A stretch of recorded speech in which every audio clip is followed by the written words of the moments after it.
ಆತ್ಮೇರೆ ನಾವಿವಾಗ ಬಂದಿರೋದು ಮಂಡ್ಯ ಜಿಲ್ಲೆ ನಾಗಮಂಗಲ ತಾಲೂಕಿನ ಹರಳಹಳ್ಳಿ ಅಂದ್ರೆ ಬೆಂಡಿನೂಲಿಯ ಸಮೀಪ 6 ಕಿಲೋಮೀಟರ್ ದೂರದಲ್ಲಿರ್ತಕ್ಕಂಥ ಹರಳಹಳ್ಳಿ ಬಂದಿದ್ದೇವೆ. ಈ ಹರಳಹಳ್ಳಿ ನಮ್ಮ ಮೂಲ ಅಂದ್ರೆ ನಮ್ಮ ಮನೆ ದೇವರು ಇರ್ತಕ್ಕಂಥದ್ದು. ಈ ಮನೆ ದೇವರು ಅಂದಾಕ್ಷಣ ನಮ್ಮ ಮುತ್ತಾತ ಅಂದ್ರೆ ನಮ್ಮ ಇಲ್ಲಿವರೆಗೆ ನನಗೆ ಸಿಕ್ಕಿರೋ ದಾಖಲೆ ಪ್ರಕಾರ, ನಮ್ಮ ತಾತನಿಂದ ಸಿಕ್ಕಿರೋ ಪ್ರಕಾರ 13-14ನೇ ತಲೆಮಾರಿನ ತಾತ ಇಲ್ಲಿ ಮೂಲದಿಂದ ಬಂದು KR ಪೇಟೆ ಪಕ್ಕ ಸಂತೆಬಾಚಲಿ ಹೋಬಳಿಗೆ ಬಂದು ತೋಟದ ಕೆಂಪೇಗೌಡ ನೆಲೆಸಿದ್ರು ಅಂತ.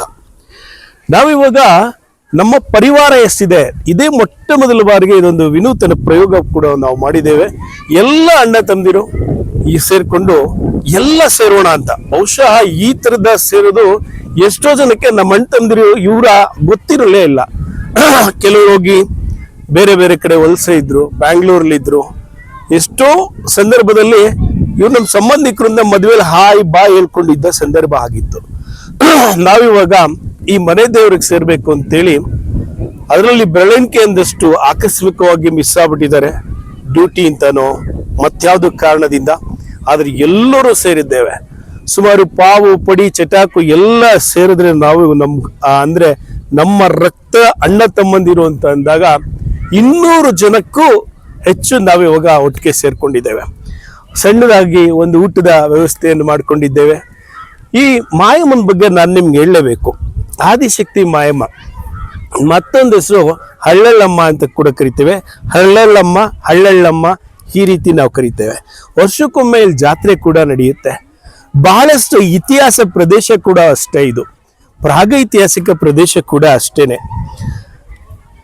ನಾವು ಅಪರೂಪಕ್ಕೆ ಎಲ್ಲ ಅಣ್ಣ ತಮ್ಮಂದಿರು ಒಂದು ದಿನ ಕಳಿಬೇಕು ಅಂತ ಸೇರಿರೋದು ಕಾರಣ ಈ ಒಂದು ಗ್ರಾಮ ದೇವತೆ ಅಂದ್ರೆ ನಮ್ಮ ಮನೆ ದೇವರು, ಮನ್ದೇವರು ಅಂತೇವೆ. ಪ್ರತಿಯೊಬ್ಬರಿಗೂ ಒಬ್ರಲ್ಲ ಒಬ್ರು ಮನ್ದೇವ್ರು ಇದ್ದೇ ಇದೆ. ಹಾಗೆ ಗಂಡ ದೇವ್ರ ಬಗ್ಗೆ ಭೈರವ ಅಂತಾನೋ, ಹಾಗೆ ತಿರುಪತಿ ವೆಂಕಟರಮಣ ಸ್ವಾಮಿ ಅಂತನೋ ಈಗೂ ಕೂಡ ಗಂಡ ದೇವರನ್ನ ನಾವು ನಾಮಕರಿಸ್ತೇವೆ. ಈ ಗ್ರಾಮ ದೇವತೆಗಳಲ್ಲಿ ಮಾಯಮ್ಮ ಆಗ್ಲಿ, ಪಟ್ಟಲದಮ್ಮ ಆಗ್ಲಿ, ಸಿಂಗಮ್ಮ ಆಗ್ಲಿ, ಹರಳಮ್ಮ ಆಗ್ಲಿ, ಇವರೆಲ್ಲ ಈ ಗಂಡ ತೀರೋದಾಗ ಐಕ್ಯವಾಗಿರೋದು. ನಾವು ಊರಲ್ಲಿ ಎಷ್ಟೋ ಬಾರಿ ನಿಮ್ಗೆ ಗೊತ್ತಿರ್ಬೋದು, ಮಾಸ್ತಮ್ಮನ ಗುಡಿ ಅಂತೇವೆ, ಒಕ್ಕೈ ಮಾಸ್ತಮ್ಮನ ಗುಡಿ ಪ್ರತಿನಿತ್ಯ ಪೂಜೆ ಮಾಡ್ತಾರೆ. ಗಂಡನ ಜೊತೆ ಚಿತೆಯನ್ನ ಹಾರಿ ಸೇರ್ಕೊಂಡಿರುವಂತಹದ್ದು ಒಕ್ಕೈ ಮಾಸ್ತಿಗಳು. ಅವ್ರ ಕೈಯನ್ನ ಬಲಗೈಯನ್ನ ಎತ್ತಿದ್ರೆ ಏನೋ ಒಂದು ಶುಭ ಆಗುತ್ತೆ ಅಂತನೋ, ಎಡಗೈ ಎತ್ತಿದ್ರೆ ಮತ್ತೇನೋ ಆಗುತ್ತೆ ಅಂತನೋ, ಈ ರೀತಿ ಕಾರಣಗಳಿಂದ ಗಂಡ ಯುದ್ಧದಲ್ಲೋ ಅಥವಾ ನಾನಾ ಕಾರಣದಿಂದ ತೀರೋದಾಗ ಗಂಡನ ಜೊತೆ ಚಿತೆ ಇರುತ್ತಲೋ ಅಥವಾ ಕತ್ತನ್ನ ಕಡಿದು ಆತ್ಮಾಹುತಿ ಆಗೋ ಸಾಯುವಂಥದ್ದು. ಬಹುತೇಕ ಗ್ರಾಮ ದೇವತೆಗಳು ಈಗ ಸಿಂಗಮ್ಮ ಅಂದ್ರೆ ಸಿಂಗರಿಸಿ ದೈವತ್ವಕ್ಕೆ ಏರಿಸೋದು, ಪಟ್ಟಲದಮ್ಮ ಪಟ್ಟ ಕಟ್ಟಿ ದೈವತ್ವಕ್ಕೆ ಏರಿಸೋದು ಅಂದ್ರೆ ಗಂಡ ತೀರೋದಾಗ ಹೆಂಡತಿಯನ್ನ ಈ ರೀತಿ ಮಾಡುವ ಒಂದು ಪದ್ಧತಿ ನಮ್ಮಲ್ಲಿ ಬಹಳ ಕಾಲದಿಂದ ಇತ್ತು. ಹಾಗೆ ನಮ್ಮ ಯಾವುದೋ ಮುತ್ತಾತನ ವೀರನ ಹೆಂಡತಿ ಈ ಮಾಯಮ್ಮ ಕೂಡ, ಅದನ್ನ ನಾವು ಆದಿಶಕ್ತಿ ಮಾಯಮ್ಮ, ಇದನ್ನ ನಾವು ವೈಜ್ಞಾನಿಕವಾಗಿ ಈ ರೀತಿ ನಾವು ಕರಿತೇವೆ ಅಷ್ಟೇ. ಭೌತಿಕವಾಗಿ ಒಂದೊಂದು ದೇಶದಲ್ಲಿ ಒಂದೊಂದು ಸಂಸ್ಕೃತಿ, ಒಂದೊಂದು ದೈವತ್ವ ಇರ್ಬೋದು. ಆದ್ರೆ ನಮ್ಮ ಭಾರತ ದೇಶದಲ್ಲಂತೂ ಹೆಜ್ಜೆಗೊಂದು ದೇವರುಗಳು, ಸಹಸ್ರಾರು ಲಕ್ಷಾಂತರ ದೇವರುಗಳ ಹೆಸರುಗಳಿದ್ದಾವೆ. ಅದರಲ್ಲೂ ಶಿವನಿಗಂತೂ ಅವತಾರಕ್ಕೊಂದು ಹುಣಸೇಶ್ವರ, ಲಕ್ಷ್ಮೀಶ್ವರ, ಹೀಗೆ ಅನೇಕ ಹೆಸರುಗಳನ್ನ ನಾವು ಕಟ್ತೇವೆ. ಇದೊಂದು ಸಣ್ಣದಾಗಿ ಪರಿಚಯ ಮಾಡಿಕೊಡ್ಬೇಕು ಅನ್ನುವ ಉದ್ದೇಶದಿಂದ ನಾನು ನಿಮ್ಮ ಜೊತೆ ಇದನ್ನ ಹಂಚ್ಕೊಂಡಿದ್ದೇನೆ. ಹಾಗೆ ನೋಡಿ ಎಲ್ಲ ಕೂತ್ಕೊಂಡು ಮಾತನಾಡ್ತಾ ಇದ್ದಾರೆ. ಬಹುಶಃ ಎಷ್ಟೋ ದಿನ ಆಗಿದೆ ಇವರೆಲ್ಲ ಒಂದ್ ಕಡೆ ಸೇರಿದ್ದೇ ಇಲ್ಲ, ಮಾತಾಡಿದ್ದೇ ಇಲ್ಲ. ಆದ್ರೆ ಇವತ್ತು ಯೋಗಕ್ಷೇಮವನ್ನ ಕೊಂಡು ಎಲ್ಲರೂ ಮಾತನಾಡ್ತಾ ಇದ್ದಾರೆ.